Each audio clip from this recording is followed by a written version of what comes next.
From the Gospel according to Mark. One of the scribes came to Jesus and asked him, "Which is the first of all the commandments?" Jesus replied, "The first is this: Hear, O Israel, the Lord our God is Lord alone. You shall love the Lord your God with all your heart, with all your soul, with all your mind, and with all your strength. The second is this: you shall love your neighbor as yourself. There is no other commandment greater than these." The scribe said to him, "Well said, teacher. You are right in saying he is one and there is no other than he. And to love him with all your heart, with all your understanding, with all your strength, and to love your neighbor as yourself is worth more than all burnt offerings and sacrifices." And when Jesus saw that he answered with understanding, he said to him, "You are not far from the kingdom of God." And no one dared to ask him any more questions.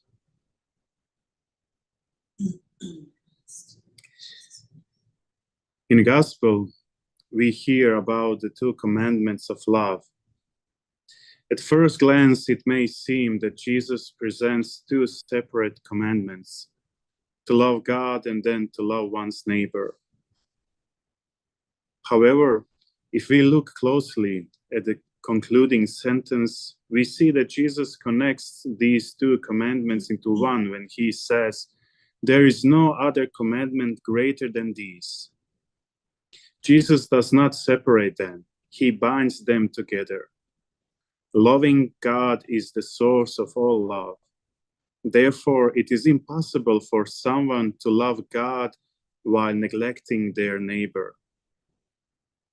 We must understand that as Christians, our neighbors include all people.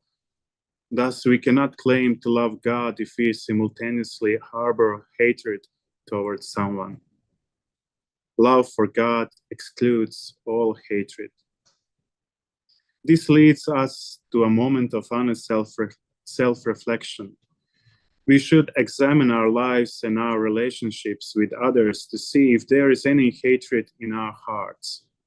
If hatred exists, then our love for God is not sincere or complete. Jesus left us the commandment to love God, which encompasses all other commandments. We are called to do everything out of love for God. We are not merely humanists. We do not love people out of pity, nor do we help the weak because we are stronger, wealthier, or more successful in life. We help others because we are brothers and sisters. We help one another because we are called to love each other with the same love that God has for us. Seeing others only through human eyes and standards can lead us into the trap of categorizing people into tables and lists of value and importance, leading us to judge who is more deserving of help, whose life is more valuable, and who has the right to live. Christians who love God and in that love their neighbors know that love is not always simple or visually appealing.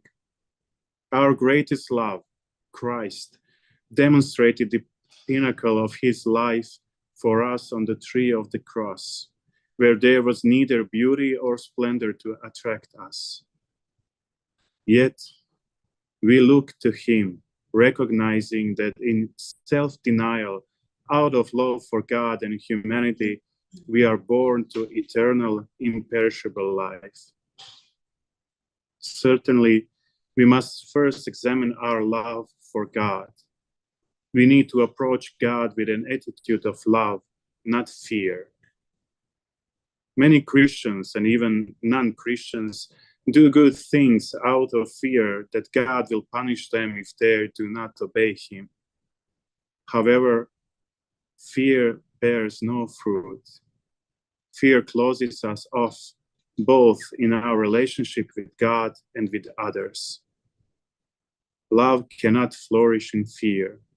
It is the kind of love that can die to itself, disappear, so that others may live, so that others may love and feel Christ's love. To grow in this love for God and for people, we need to grow in serving the Lord, listening to His word, and putting it into practice in our daily lives. God speaks to us in every Eucharist and leaves us the freedom to choose whether to decide for Him or to remain distant from the kingdom of God. May God grant that we, living in love for God and humanity, may hear Jesus' words, "You are not far from the kingdom of God."